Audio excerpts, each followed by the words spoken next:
be standing here. We've all read it, haven't we? But there is stuff happening though. But Rebecca's alive, Zach's alive, I'm alive. So for the last time, this isn't a curse. There's a murderer on the loose, and your coworkers happen to be the victims. Give it a rest, Isabella. It's too early for this shit. Don't you think that's too much for a coincidence? Not so much. Most serial killers follow a pattern. I'll tell you about it some other time. And anyway, coincidence or not, the point is, civilians like you aren't supposed to get involved. You're putting yourself in danger.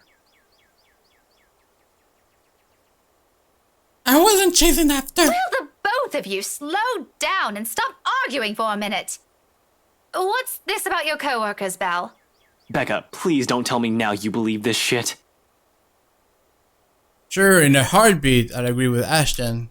That's how it has always been. Besides, having a very good point. Really, they're the very same ones he'll make every time I ask too many questions. But the fact of the matter is, what he wants to hear from me right now is far from what I've been seeing, sensing these past few days. Yep. It doesn't matter what Isabella or I believe on our own. Something odd has been happening around me, and that letter she picked up is at the heart of this. But however I respond to the question in the face, only one of them will be pleased with it. I mean, we've seen her, so we can't lie. Let's go. Ashton in particular won't be too happy to hear it. Imagining the look of his face doesn't take much effort. His entire posture shifts the moment my reluctance shows, shoulders tensing, brows furrowing, eyes gaining a sharp edge. He is already bracing himself from the disappointment, and it will be a disappointment. Not in a million years did I have ever believe I'd be saying this either. I might have seen her. The woman Belle's been telling us about. The one she said she saw in the attic. Both of them stare at me like I've grown an extra head, and for a few moments, Ashton looks as if he's about to have a fit. A pause treads at its heels after a silence thick enough one can almost hear a pin drop. You're kidding, right? Do I look like I'm joking? Really, Becca? Not funny. Ash, I'm not lying. Why would I lie about this? It's been this way since the film fest. The past few days have been really odd since we read that letter. Or maybe you're all just feeling under the weather. Come on, Ash. Jesus. I'm not sick. Don't you think I'd know that by now? Becca, you're starting to sound like Scaredy Cat.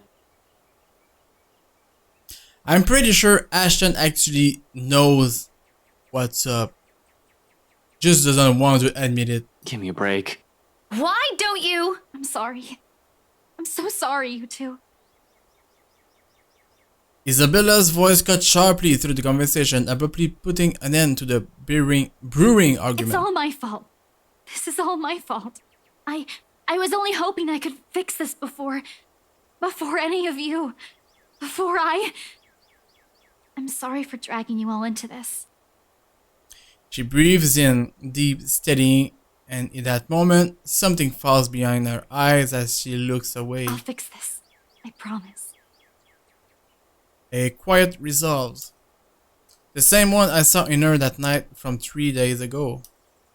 But this time, it burns brighter. Even Ashton wavers at his side when she looks him straight in the eyes, gaze unflinching. Gradually, his grip on her wrist loosened. Belle, there's nothing to fix. The problem is...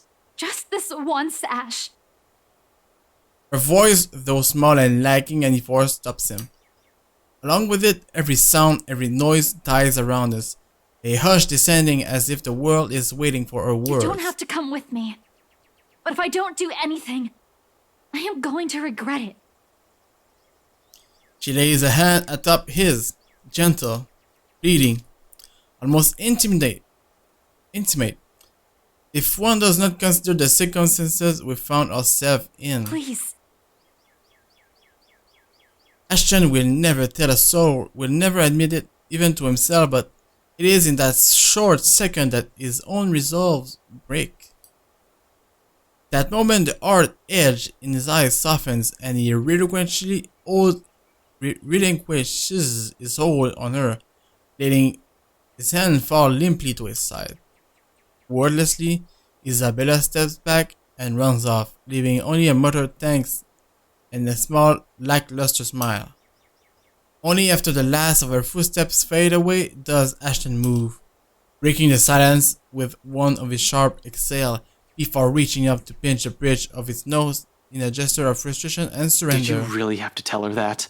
What do you want to hear from me then? That everything's fine? No, I want all of you to stop putting these ideas in her head. None of it is helping. Never mind. Don't worry about her. I'll bring her back here.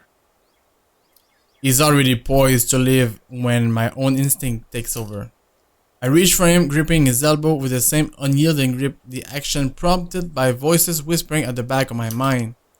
He's already made it clear he's not going to believe me, but he deserves a word of caution. Who knows where all of this will take us? All of this will end. He should not be caught up guard, beliefs notwithstanding. Ash, I know you don't believe in those things she's saying. And you know me. I'm less inclined to believe in those things as you do. But I've seen something. There's something strange going on here. You don't have to buy it. If you don't want to listen to me, fine. But please, try to hear her out. And it's not only Rebecca that has seen stuff, also Marianne also starting to see things. So yeah. It's bad enough that Isabella goes off like this without telling anyone. I'm just worried something might happen to her if she keeps at it. Talk to her, okay? As if she trusts me enough for that. Doesn't the fact that she approached you first about this, instead of me, already say a lot? A different kind of trust, granted implicitly and never spoken. Sometimes too big, too fragile to last. He falls silent for a long moment as he turns it over his mind. In the end, all he manages to offer is a small nod before he departs, and a promise to at least listen to her, without the teasing of the jibs. A favor for me, and the least he could do for her. This is as much as I can do for him as well, until I've understood what's happening myself. Tonight, hopefully, where this all started will provide the answer I'm looking for. Except the whole thing off to a bad start. And all of a sudden, whatever Isabella claims dwelling in this mansion becomes the least of my concerns. Of all the cabbies in Logsburn, I have to chance upon the suspicious one. Still not as bad as finding out your car starter refuses to crank on when it was still working this morning. Yes. But it's equally as frustrating when you're forced to walk the rest of the way. All because the driver got spooked. Isabella and him would get along so well. I do get his reason. After all, I've had my fair taste of the bizarre lately. All of which have been brought upon by the latter Isabella found here. But you'd think it'd at least be charitable enough to take me a little closer to the house itself, not at a distance 15 minutes away from it by foot. What?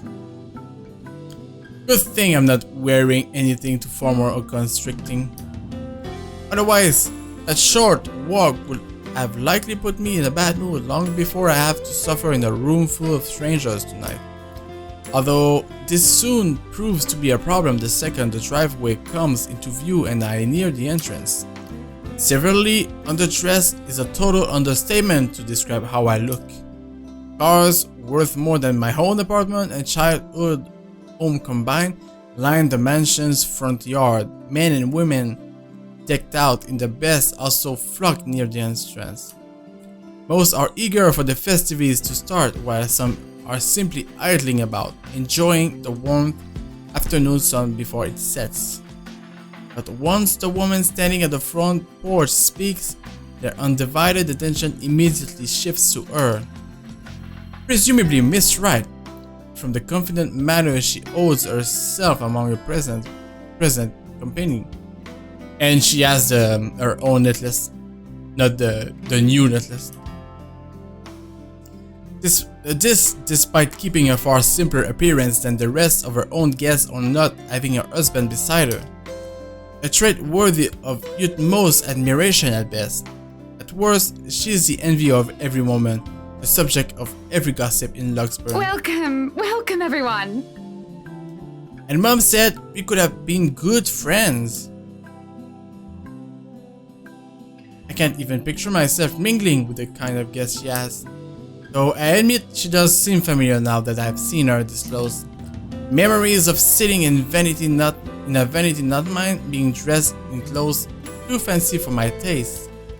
They flit briefly in my mind until her cheerful tone rises above the buzz of her enraptured audience again. Please make yourselves at home.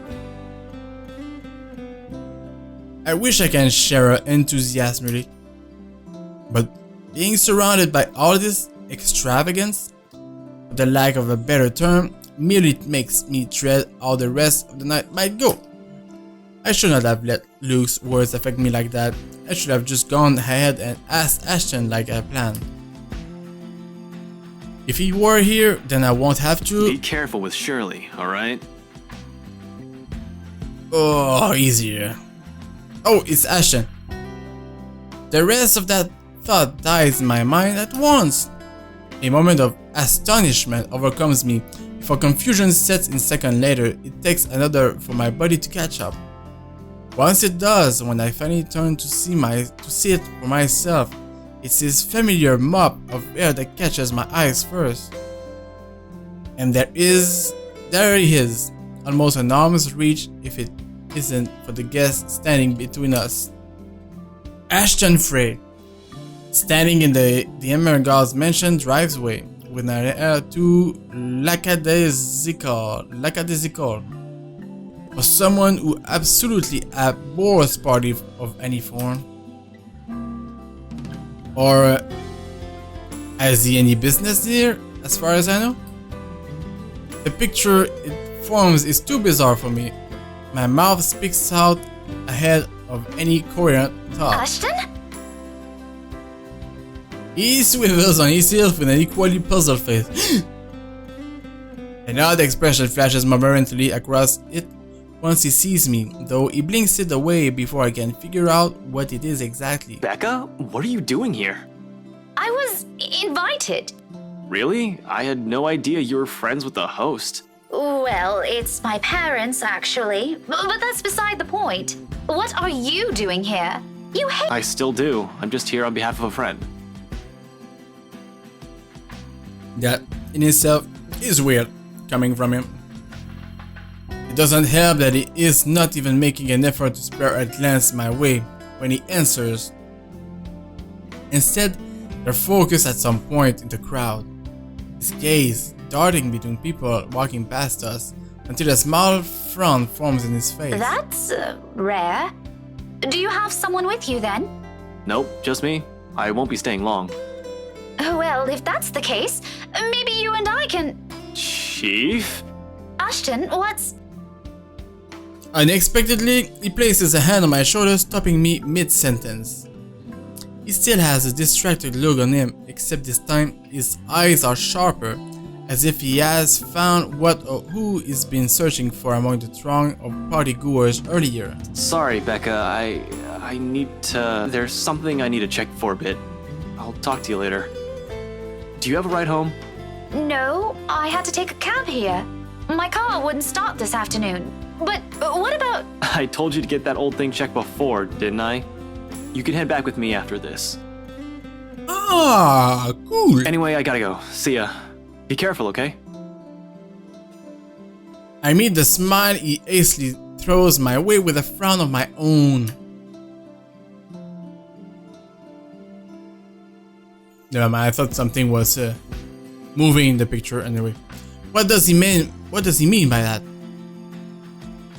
But before I can ask, already he has turned his back from me and is walking away without a single explanation whatsoever. In some desperate effort, I tried to catch up to him, if only to know what warranty this sudden departure